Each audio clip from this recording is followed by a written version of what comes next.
habita, Santo Espírito Consolador.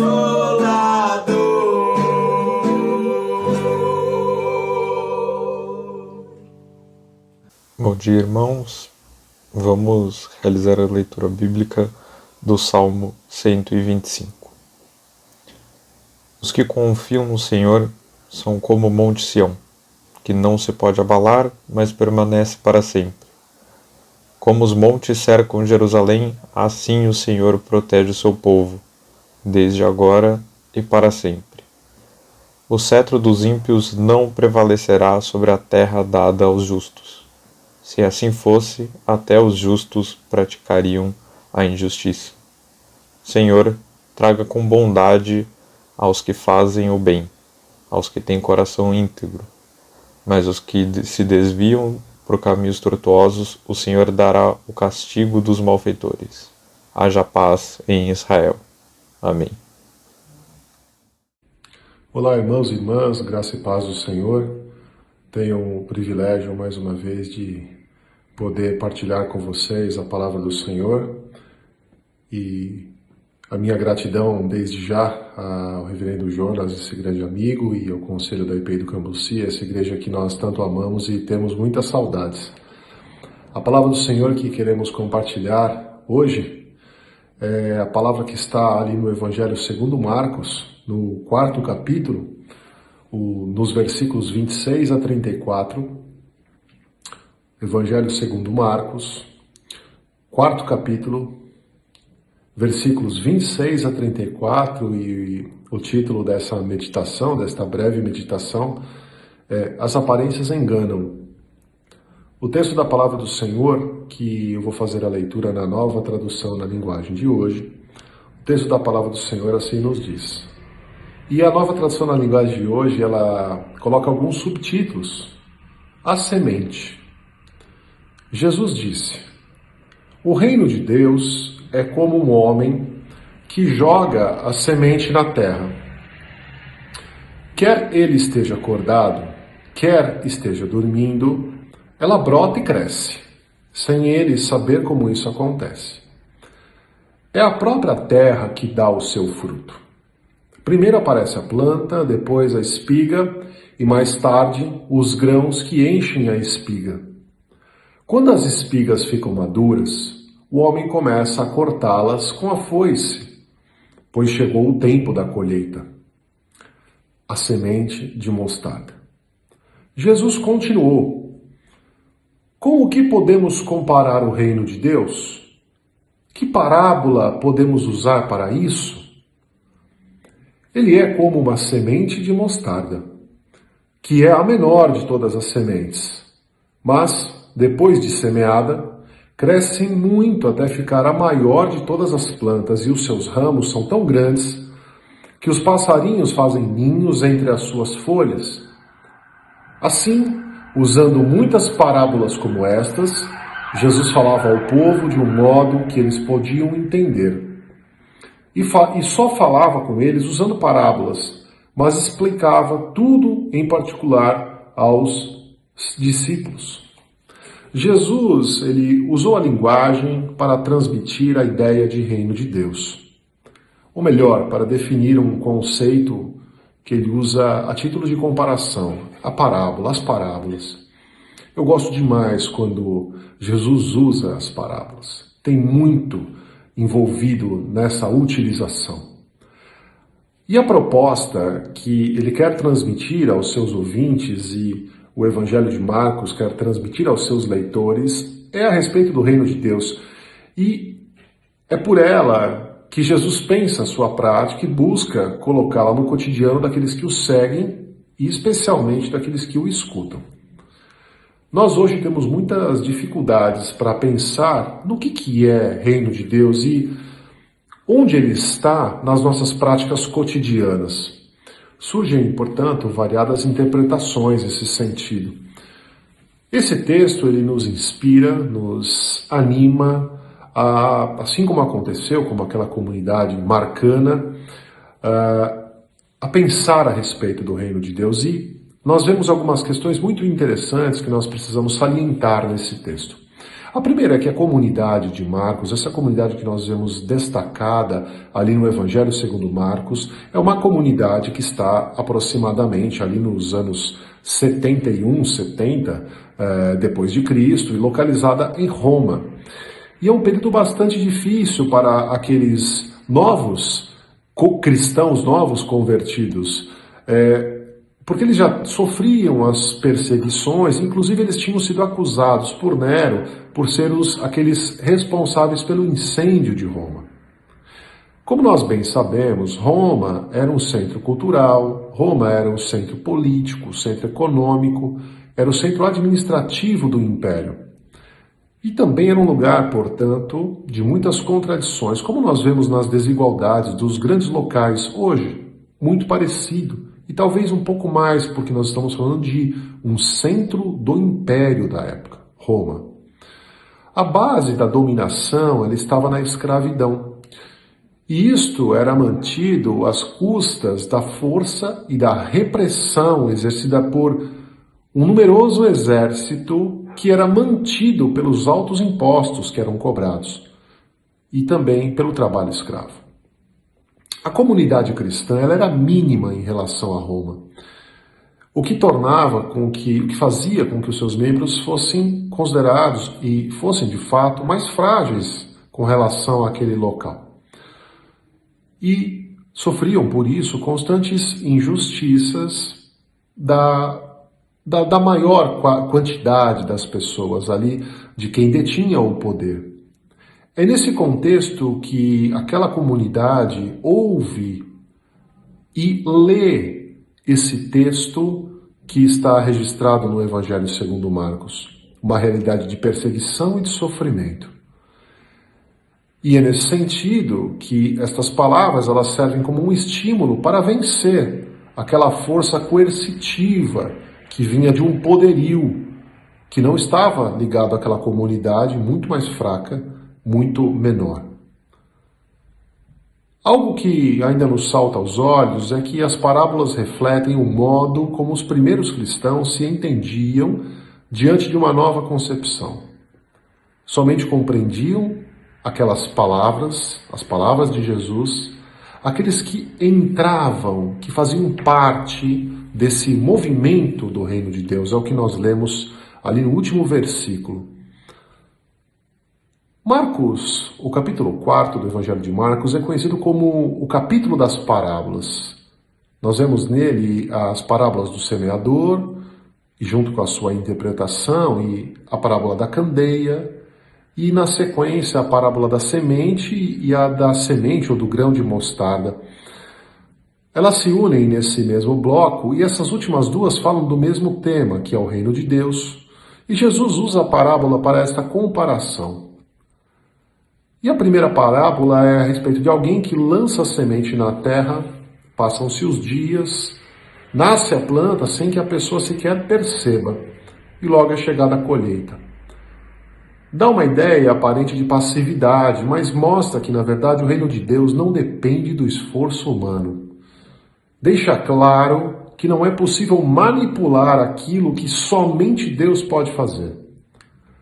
Ou seja, não é por obedecer os ensinamentos ou as leis, ou por deixar de fazer isso, que a semente brotou na parábola, ou deixaria de brotar. Não é pela ação humana, este que é o centro desta parábola. A intenção, então, é mostrar essa comparação do reino de Deus, e para isso usa-se a figura da planta que cresce e chega à colheita sem que o homem sequer saiba como isso aconteceu. Ela descreve, então, essa inatividade do agricultor que, abre aspas, simplesmente, fecha aspas, joga essa semente e continua a sua vida. E sem que ele faça nada e sem tampouco entender, o crescimento acontece por si mesmo, sem a sua interferência. E assim, então, chega-se à colheita, que é a figura do juízo. A outra parábola já mostra um contraste, o menor grão e a maior das hortaliças. Nós sabemos que o grão de mostarda não é de todos o menor grão. Temos alguns grãos menores, como o da papoula, por exemplo.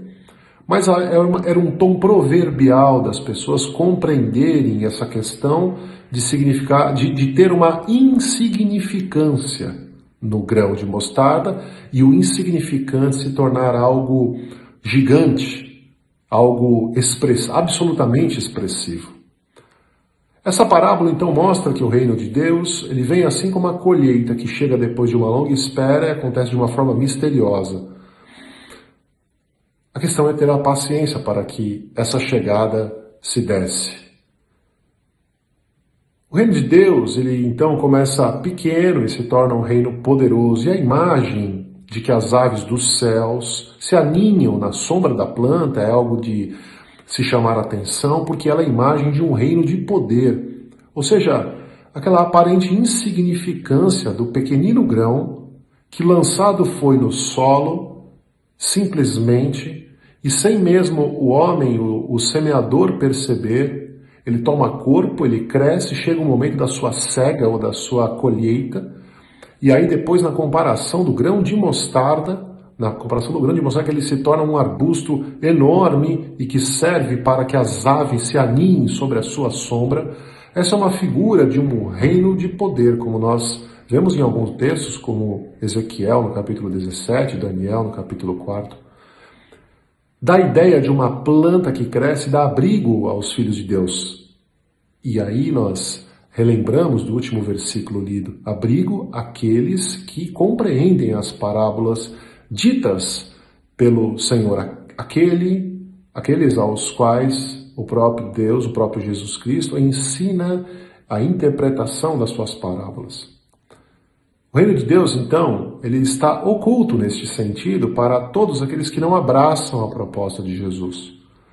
Por isso, somente os que tinham a capacidade de escutar e entender poderiam compreender o que ele estava dizendo, o que ele queria dizer. E quando eu falo a respeito de as aparências enganam, quando eu dou esse título para essa meditação, esta breve meditação, eu penso isso dividindo em algumas questões. E essa primeira questão que eu gostaria de chamar a atenção dos irmãos e das irmãs é que aquilo que parece minúsculo pode ser grandioso, as aparências enganam. Assim é o reino de Deus, e essa é uma evidência nessas pequenas parábolas que nós lemos no capítulo 4. Assim é o reino de Deus, o reino das lógicas inversas. O reino cujas lógicas são diferentes das lógicas humanas, onde o menor é o maior, onde mais importa dar a receber, onde quando bate-se num lado da face, deve ser oferecido o outro lado, onde um grão de mostarda é, ao final, um grande arbusto e que, além disso, simboliza um reino de poder. Certamente, como eu falei já antes, é claro que existiam outros grãos menores do que o grão da mostarda, mas a questão é o simbolismo, a questão proverbial, o simbolismo do ínfimo, o simbolismo do insignificante. O que parece minúsculo pode ser grandioso. Nós vemos, por exemplo, em Lucas, no capítulo 17, que o grão de mostarda ele é contrastado com a amoreira, cujas raízes eram consideradas especialmente fortes, ou seja, havia uma interpretação contextual no sentido de que era pequeno, era insignificante.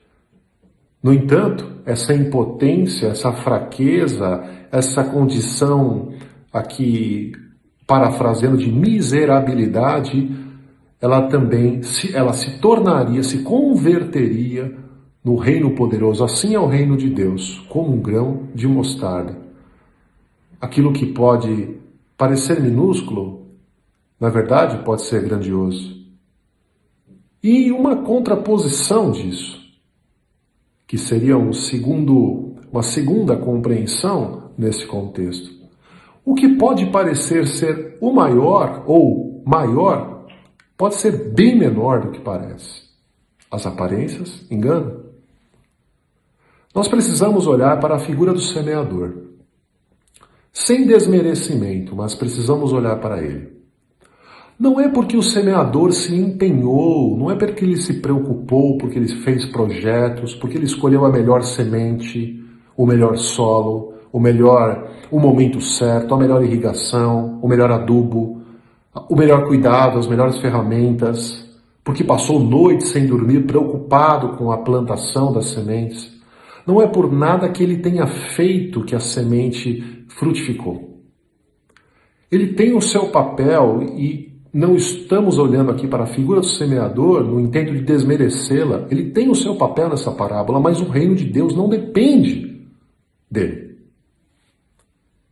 Esse é o núcleo dessa parábola.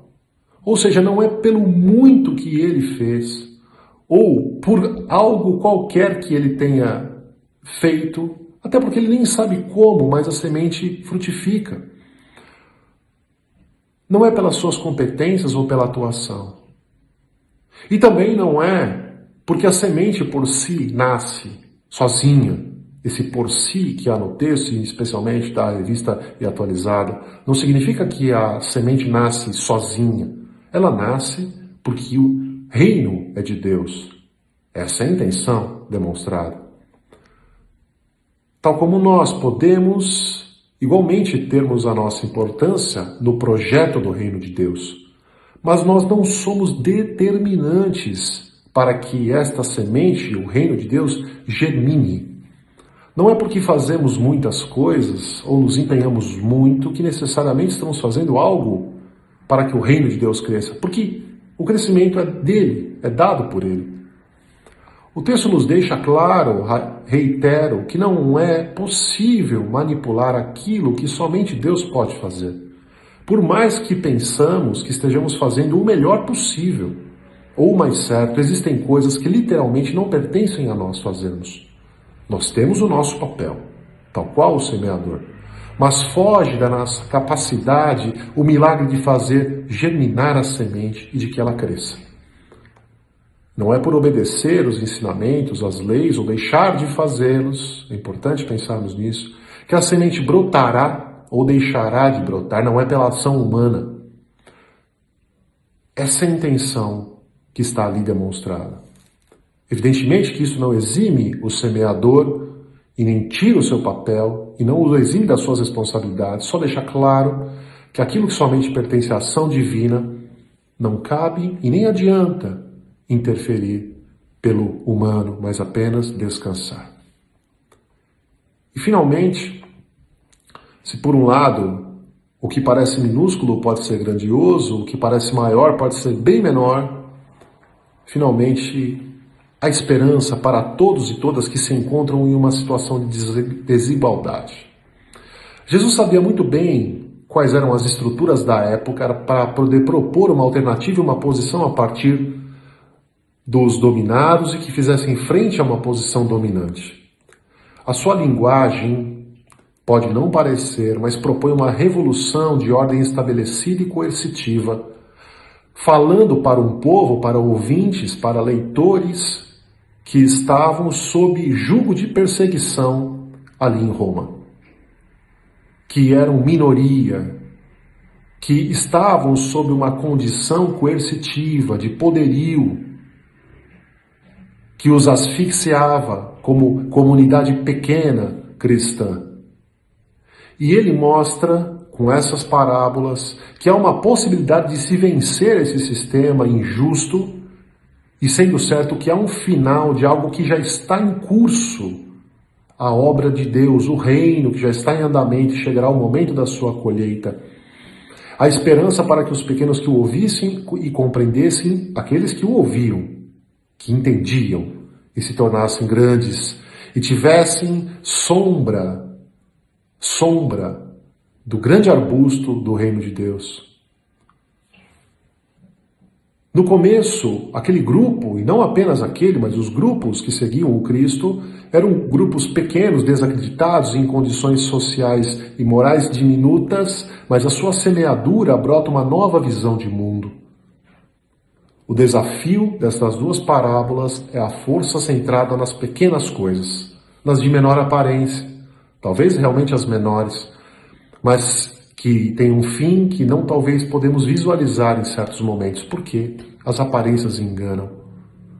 Como o semeador, aquelas comunidades primitivas dos seguidores do Cristo de Nazaré tiveram a sua importância no projeto, seu papel, assim como nós devemos fazer, lançar as sementes e descansar, mesmo sem saber como explicar como isso ocorrerá, mas o reino de Deus certamente virá, trazendo igualdade, justiça e esperança. Esse contraste que nos anima, nos inspira e nos inquieta, porque do nada sai algo tão grande. O ser humano não pode fazer isso, mas naquele em qual confiamos plenamente, podemos confiar plenamente, Ele que é o que faz, e assim a vinda do seu reinado. As aparências enganam, nem sempre o insignificante é realmente insignificante, nem sempre o mais significativo é realmente o mais significativo, mas o fato é que o reino traz esperança para todos, numa situação de igualdade. Estes que se aproximando de Cristo o entenderão e poderão repousar à sombra fresca e de esperança que somente o reino de Deus nos dá. Que essa meditação faça sentido no nosso coração, descansar no Senhor, olhar para as pequenas coisas, continuar nosso trabalho de semeadura e saber que este reino de esperança, de alteração de status está em curso. No momento certo, a colheita se dará. Que Deus abençoe esta palavra, a sua palavra, no seu coração e que Ele abençoe a sua vida. Amém.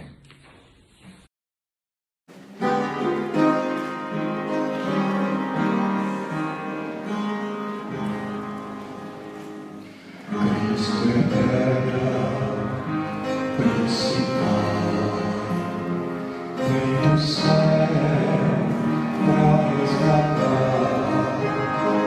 todo homem pecador. Se Ele não o rejeitar, Cristo é a pedra principal.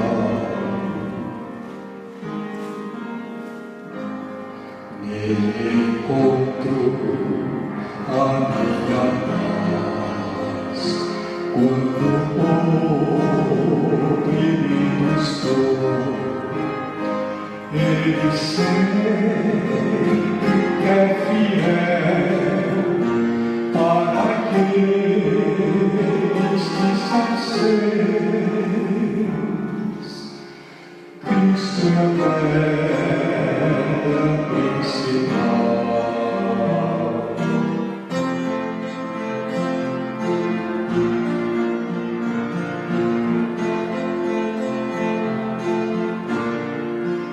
Rocha eterna, meu Jesus, quero em Ti, sim, em Ti me refugiar.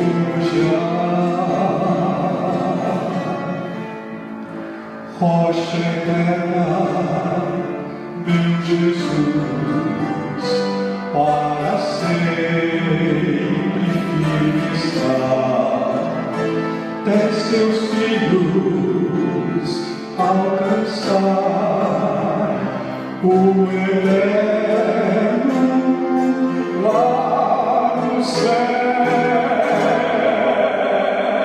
Ao romper o amanhã, ao cessar a vida aqui, a verdade se ouvirá. Cristo é a pedra principal. Cristo é a pedra principal.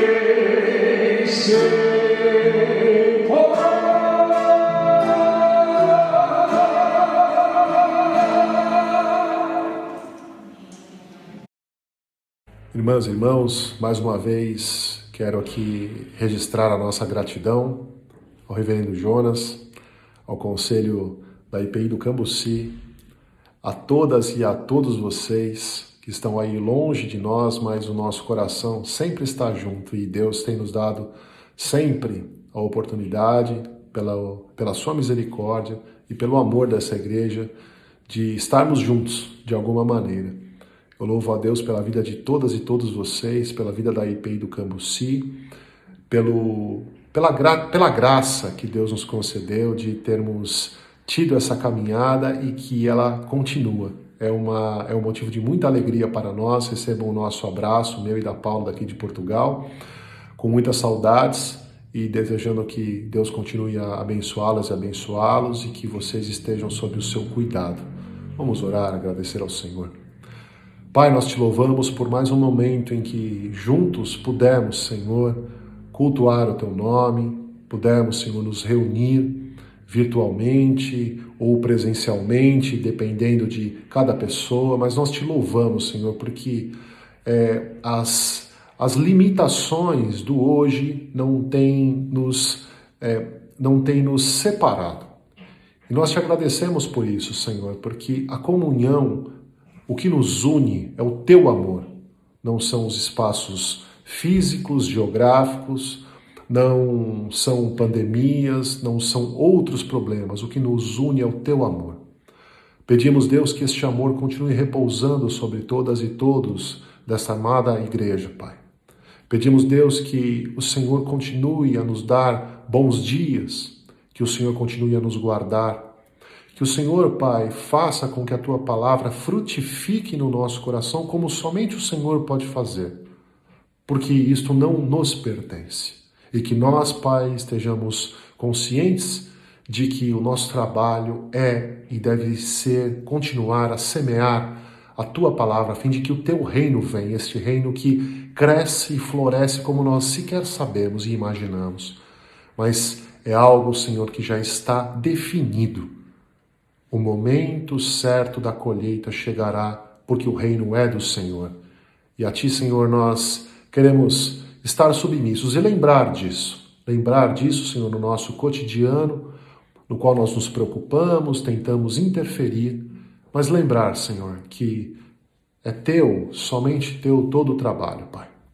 Nós Te louvamos por isso, pedimos as Tuas ricas bênçãos sobre a vida de toda a IPI do Cambuci, sobre a vida de todas as pessoas que nos ouvem, nos assistem, e que o Senhor nos guarde, nos abençoe e nos instrua, Senhor, a continuarmos firmes nos Teus caminhos e para que o Teu nome seja glorificado.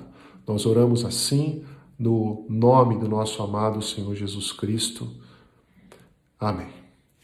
E que o amor de Deus, o nosso Pai, a graça inexplicável do nosso Senhor e Salvador Jesus Cristo, as comunhões e consolação do Espírito Santo estejam sobre a vida de todas e todos vocês, de toda a Igreja de Cristo que se espalha sobre a face da terra, não somente hoje, mas para sempre. Amém. Deus os abençoe.